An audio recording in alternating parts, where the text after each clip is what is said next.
So our next unit is primarily focusing on gases and the behavior of gases, of compounds in the gas state. But first we need to understand a little bit about what makes a gas, and how gases are in some ways fundamentally different than the other states of matter that we tend to encounter. So in this video, we're just going to be kind of reviewing the states of matter and what makes each state of matter what it is, what sort of the fundamental properties of those are. So we have three primary states of matter that we deal with in chemistry: solid, liquid, and gas. These are likely familiar to you. And we're just going to talk a little bit about each one. So solids are up first. A solid is something that has both a defined shape and a defined volume.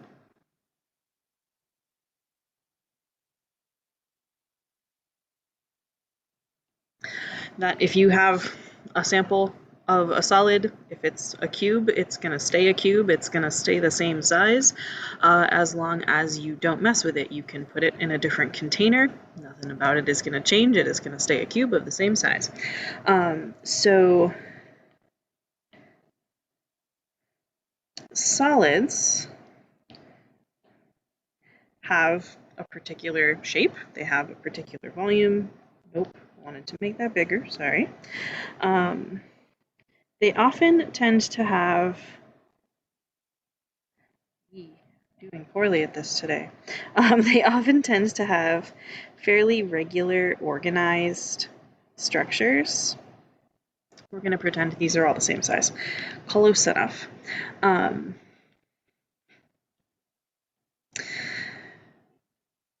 So the particles tend to be, not always, but particles are often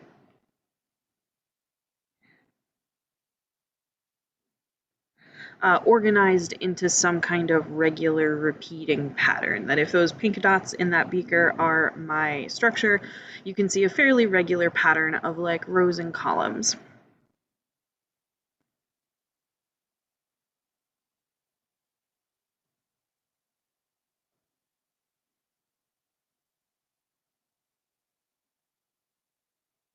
Sure, organized. Close enough. So solids tend to be more organized. The particles are touching each other, and because of that organization, they kind of keep their shape. There are more intermolecular forces occurring between our particles that keep them in a particular arrangement. So liquids are up next. A liquid is something that has a defined volume, but takes on the shape of its container.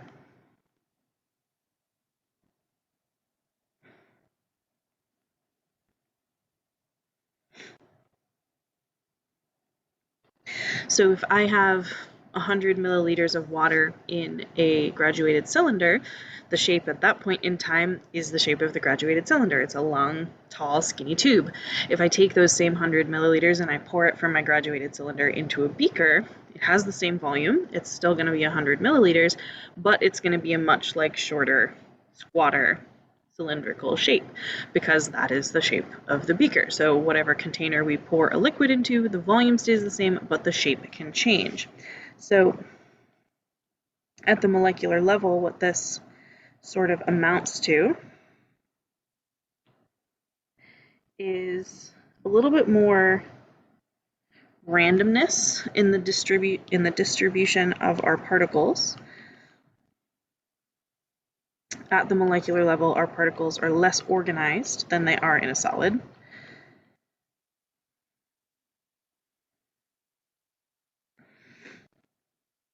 But solids and liquids actually have kind of a lot in common, mostly because the particles are in contact with one another, that the particles are touching.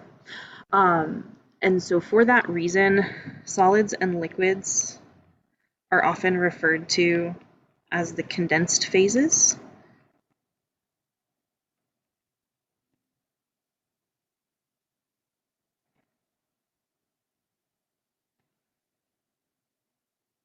Just meaning that all of our particles are essentially in contact with one another.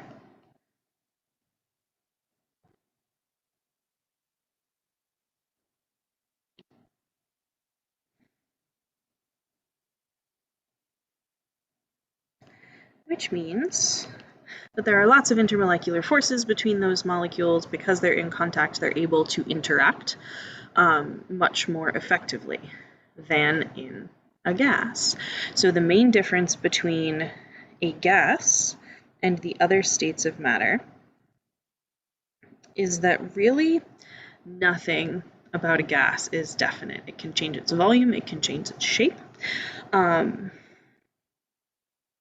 So with a gas, both the volume and shape change to completely fill the container.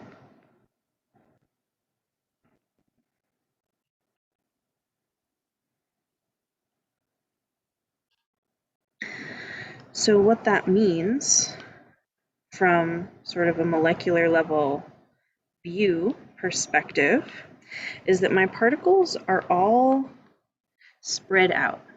There is no real connection between my particles. There is no organization to my particles whatsoever. Size.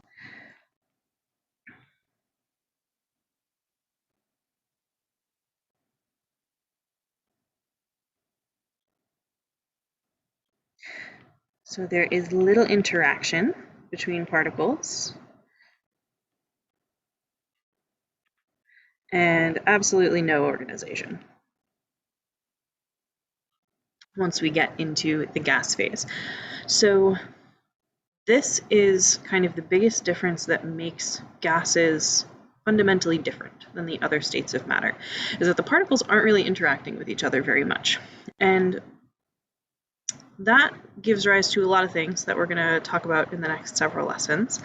For now, one important thing to recognize that this causes, the fact that gases spread out to completely fill their container in 3 dimensions, is that gases are the only state of matter that exert pressure on their container.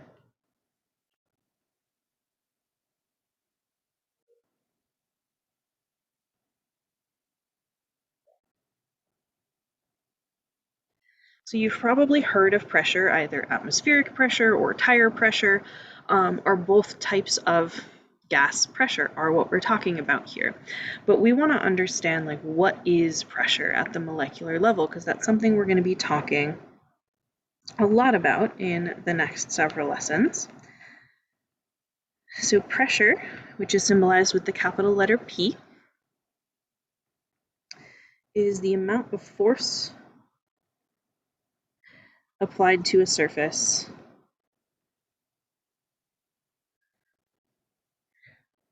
per unit area. So it's how hard something is pushing on a particular amount of area. So a common pressure unit that you may be familiar with is PSI. Tire pressure, either like car tires or bicycle tires, is commonly measured in PSI, which stands for pounds per square inch, which is literally for every square inch of area inside that tire, how many pounds of force are being exerted against that area. So that's the kind of thing that we're measuring with pressure. There are lots and lots of different units, but essentially we're measuring, what pressure is measuring is how hard something pushes on a surface.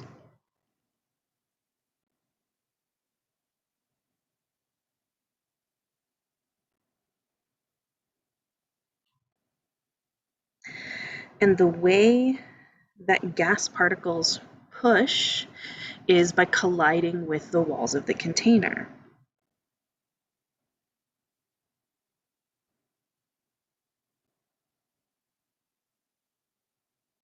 So gas particles push on the container when they collide with the walls.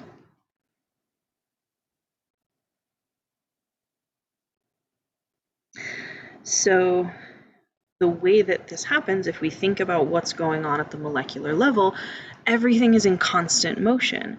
So your gas particles are constantly moving around, which means sometimes they're going to bump into things.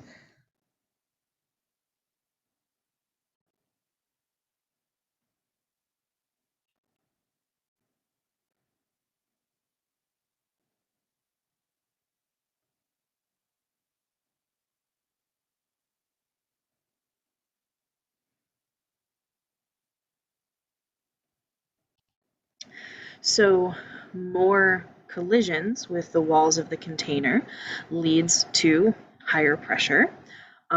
More forceful collisions also leads to higher pressure. So more collisions and or harder collisions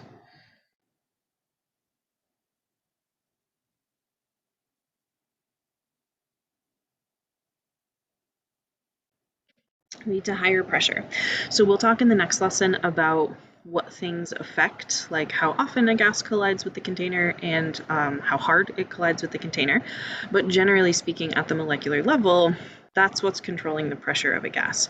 And the fact that gases exert pressure on their container is one of the kind of big differences between a gas and the other states of matter that we're going to be focusing on a lot in this unit.